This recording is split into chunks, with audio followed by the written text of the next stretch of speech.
I've got my own individual path to achieve my goals. How do I know when I got there? And I can look at this and see these are the skills I need to achieve my goal, and I can turn that into a pathway to get there. So with that, that's what we're doing with open data, and we're very excited about it. So a number of red flags pop up in that little 2-minute section of the video. One, I like how he calls it open data, like it's just free game for anyone to play with and develop software. But I want to do a instant replay here of get this one more. I want to talk too, we're pulling data from everywhere. You name it, having open standards is important. We get data from thousands, tens of thousands of different places. Being able to tens of thousands of different places that they are getting data. They're pulling it from everywhere. That's great, because when you talk, especially with people at the State Department, I don't know if they don't know about this or if they want to play dumb or whatever their tactics are. They want to act like they don't have any data. So, it just, that's how it goes. So now with Park, they're to the point in their development that they have a finished product somewhat. Pearson was contracted to create the software and develop some questions for the Park test. So now they have the software fully developed and they have some questions made up. So they want to do some research and see how their test works. So they came up with this program to do field testing. So they sent these letters out to a bunch of schools here in the state. They needed about 10% of the students in the states that are members to take this test so they can gather data about their test. So they sent these nice flowery letters out, this is just a selection, to some superintendents and said, hey, this is Park, it's wonderful. This letter is to let you know that one or more of your schools in your district have been selected to participate in the Park field test next spring. This is important because schools did not volunteer for this.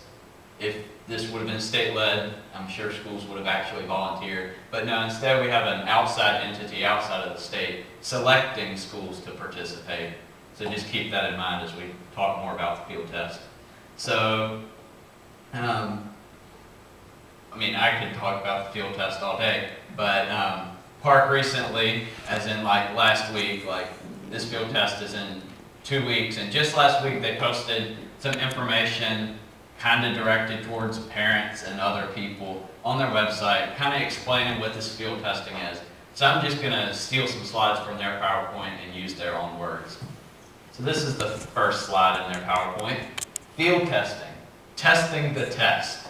That pretty much sums it up, and that's their own words. They are testing the test. So, there you go. This is a slide where they're explaining the purpose of field testing.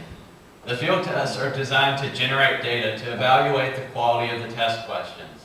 They're an opportunity for a number of important research studies and not designed to yield individual student, school, or district results.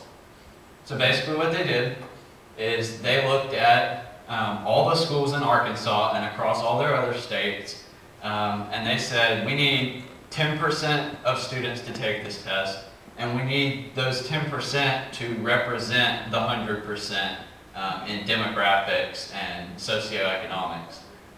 So they kind of handpicked specific schools and specific grades in each school and specific grades to test in specific subjects, and generated this list, sent out those letters that we looked at a minute ago. And through the Department of Education, they were basically able to not require, but more like pressure schools into participating into this. And you can prove that by looking at, there were 170 something schools, I think, in Arkansas that were asked to participate, and 99.5% of them accepted, only one school didn't. let's look at what they claim the benefits are of field testing. Students will become familiar with the new item types and test delivery platform. So students will become familiar with the test. Parents will learn more about the test that they have no idea exists yet. Teachers will provide feedback about the test. Technology coordinators will evaluate their school's technology systems for the test. Administrators develop overall readiness for the test. Test developers measure the reliability of the test questions. So it seems to me that all of their benefits are benefits for the test. Not benefits for anything else, simply benefits for the test. So this is a slide that caught my attention. This is kind of their roadmap. We're right here. They are doing the field testing spring 2014. So let's look all the way at the end of their roadmap. Fall 2016. And they claim colleges and universities will use scores to place students into credit-bearing courses. This is very important because that is currently what the ACT and SAT serve as. So this shows on their roadmap that their goal is to replace the ACT and the SAT. This is dangerous because when you have a government-funded test that is replacing a test in a competitive market, now you're down to one test that determines where you're placed when you enroll in a college. You can weigh in on that for yourself, but that is a very dangerous possibility. So this was a pamphlet that went with that PowerPoint, and these are just some selections, what to expect. Again, they say over and over, PARC is testing the test. PARC will not generate results for schools, students, or districts. What to expect. There may be a few minor glitches. We'll see how that goes. But the part I want to focus on right now is protecting privacy. Because part of the huge issue with these tests is they're taken online. And if you've seen anything in the news lately, you notice that there seems to be a lot of data security issues these days. If you shopped at Target in the month of November, it didn't go over too well for you, just things like that. Stuff happens. So when you have these databases of student data, personal information, their responses for test questions, and that's just sitting there, you can bet that's going to become a target. So PARC touts that they will not generate scores for this pilot test, but states control assessment data. PARC doesn't own and won't release student level data to the federal government. Individual states own their data and set policies around it. In fact, there's been no change to the reporting requirements, yada, yada, yada. So I want to focus on that first statement. States control assessment data. And to do this, I'm going to do an object lesson because I could explain it in a very technical way and it probably wouldn't make any sense. So I need 2 volunteers. Anyone? I'm going to pick people. I teach a first period class and people won't let go. So Karen, I need one more. I'll do it. One. Okay, I just need you to come up here. All right. Okay, so Karen's gonna stand here. She's a student. Sweet. What's your name? Mike. Mike's gonna stand here. Mike is PARC. I'm the state of Arkansas, or the State Department. So Karen is gonna take the PARC test. We're using paper to represent the PARC test because this process is all completely digital, so I can't physically represent something digital, but we're just going to do it so you get the idea. So Karen's going to take the PARC test. She's going to take it, send it. So this is a box full of data. This is all the information that Karen just inputted in while taking the test. So Karen has this data. When she's done with the test, she's going to click submit. So I'm the state of Arkansas. I'm standing here. But the computer that the test is being taken on, the computer that Karen is at, the software is connected to PARC servers. So when she clicks submit, the data from the test is going to go to PARC. So I need you to throw that box to Mike. Now Mike has the data.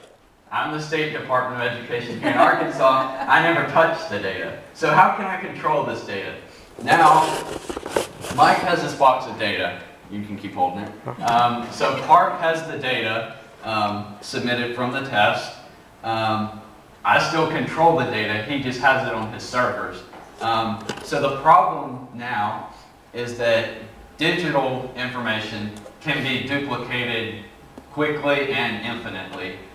So if Park decides, or Mike decides that he wants to share it with some research partner or use it to do his own research, there's nothing I can do to restrict Park or Mike from doing anything with that data that he has in his possession and I have no control over it. Now, states control assessment data, but you can't control something that you don't have in your possession. So thank you for that. So I hope that kind of clears it up a little bit as to how data sharing poses severe threats.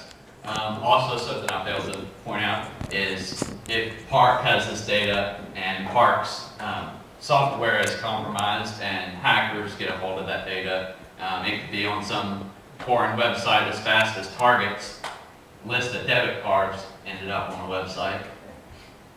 So we had this list. We worked for probably 2 or 3 months through FOI request with the State Department of Education, asking for this list of schools participating in the Park Pilot Test. And 3 FOI requests later, and about 2 months later, they finally agreed that there was a list and that they could provide it to us. The first 2 times, the list didn't exist, apparently. But then the 3rd time, it magically existed. So the list is like 20-something pages long. It's huge. We have it on our website. You can go on our website and pull up this list, and it's got a list of school, district, school, grade level, and the subject they'll be tested in. In most cases, it's not every student that fits into those categories, but it's at least 2/3 of them. So if you have a student in school right now, you might want to look up that list, see if they could potentially be included in this field test, have been selected. That field testing will take place starting March 24th through about mid-April, then it'll start back up again for the month of May. So that brings us to our next point, which is, can you opt out? If your child is included in this test group, or even if your child is not, we have opt-out forms and information about that. I think we have some out here on the table too. You might want to pick up a few, hand them out to other people, because you can refuse to allow your child to be used to test these pilot tests. You saw from their own words that they will not generate scores. So even if you don't test, I know we've had some parents that have tried to opt out and they get all these threatening letters from their school and from the state saying that most of the time it comes from the school. The principal says, well, I can't let you opt out. But there is no consequences that the child can face for opting out because this test won't be graded. It's strictly data so they can do research. Other tests are aligning as well. The GED was bought by Pearson and tripled in price. It's now aligned with Common Core. The ACT is slowly making changes to align to Common Core. The SAT, I don't know if any of you saw on the news, I think last week announced that they're making major changes in 2016. So this is where it affects really private schools and homeschoolers, especially if within the next 5 to 6 years, if Park has its way and eventually replaces these, then that could cause serious problems. So now we're going to talk about state longitudinal data systems. Like Karen mentioned earlier, this concept is built off of the P20 model, which is preschool to age 20. There's 2 data models, the National Education Data Model and the Common Educational Data Standards System. Both of these were created and published by the U.S. Department of Education, and it's basically a list of possible data points, and it's a template to create a database from. So I don't know how many of you have ever used Access or any other database program. It's pretty complicated and hard to explain, but basically, in 30 seconds here, the U.S. Or the federal government and U.S. Department of Education are prohibited by law from creating a national student database. However, if you have 50 individual state databases that are all built on the same data system model, you can essentially, with 2 or 3 clicks of a mouse, merge those together into one database, because all of the data points would line up because they're made from the same template. So another issue is changes to FERPA. You're probably thinking, what is FERPA? That's a funny word that you probably never heard. It's an acronym that stands for the Family Educational Rights and Privacy Act. That's the act that prohibits people from being able to do whatever they want with education data, except it kind of doesn't anymore. Because in 2012, the U.S. Department of Education made regulatory changes without consulting Congress. So they changed a few sections and redefined a few things. But the main part is they redefined who can have access to data, and again threw in that education research clause there. So anyone who calls themselves a researcher can qualify to access data. They also changed the section that used to require parental consent. Now it's a best practice only. And when an extra step is a best practice only, usually people don't do that. So essentially parental consent won't be sought anymore unless somebody really wants to do the right thing. So data sharing is really confusing and complicated, and there's lots of charts that kind of show how it works. This is one of the more simple charts. So you have your student here, and it goes through the district, through the State Department, and once it gets to the State Department, it can be dispersed to outside government entities. It also usually will end up in the National Center for Education Statistics, which we'll talk about in a second. So once it goes past your local school, it pretty much branches out and can go just about anywhere. So the National Center for Education Statistics is a department of the U.S. Department of Education, and they have lots and lots of named programs with cute little abbreviations. This particular program, is a sub-program of the National Education Data Model, and it is called the Eden Data File, or Education Data Exchange Network. So this is from their website about it. It says the Education Data Exchange Network and EdFacts are a federally mandated data collection and storage system through which states submit their educational data to the U.S. Department of Education. States submit K-12 education data on approximately 100 data groups at the state, district, and school levels to the U.S. Department of Education. Critical directory data is submitted, as well as data on schools, services, staffing, students, and educational outcomes. So when we talk to people with the State Department of Education, they swear up and down that they aren't giving data to anyone, except for when you go to this website on the U.S. Department of Education's website, they claim they're getting data from the states all over the place. So somebody's not telling the truth. So that's pretty much how that works. I like how they even point out that it is a federally mandated data collection system. Usually you'll find on these kind of abstract websites that nobody's ever heard of, they don't butter stuff up so much. So you can really get a lot of truth out of that. So the problem with data mining is it leads to national data collection, which is unconstitutional. We're almost there already. It won't be too long before they just say, well, we've already been doing that national data collection, why don't we just keep doing it? That kind of thing. Loss of privacy opens the door for discrimination. Jobs and opportunities may be based on someone's interpretation of the data. The Constitution defines the God-given right to privacy as the right of the people to be secure in their persons, houses, papers, and effects against unreasonable search and seizure shall not be violated. So yeah, basically, the data collection can pretty much be summed up in one phrase, which is just think NSA, and there you go. Data abuse happens very easily without anyone's knowledge, so it's a really dangerous situation. Common Core, you heard the CEO of eScholar earlier, he referred to Common Core as the glue that holds everything together. So this is a rather complicated flowchart here that just shows how the different entities and programs fit into this initiative. So it's an interesting flowchart if you have 30 or 45 minutes to look at. So we'll just move on.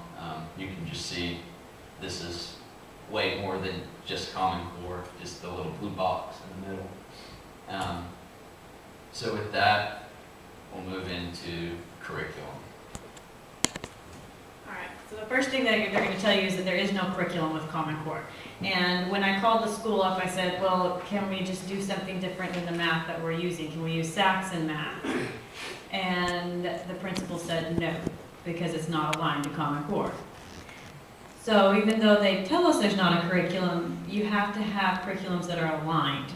And that's what we're going to kind of get into just a little bit, is who is behind the curriculum that's aligned to Common Core. This is a video right here of